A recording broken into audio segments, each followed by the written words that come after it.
బ్రతుకు హారతిగా వెలిగించి వెతల పాత్రలో కరిగించి వెలుగు రేఖలను నిలువున కోస్తావు,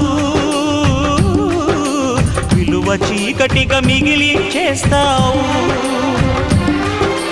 నిండు ప్రాణాలు కదిలిపోతుంటే కంటి నీటితో కాల్చేవు, బండరాయిలా నువ్వు ఉంటావు కనుకనే బాధపడలేవు. ఈ మాయలన్నీ నీకే తెలుసని మనిషిని పట్టుకు వేధిస్తావు. గుండెనెందుకిచ్చావురా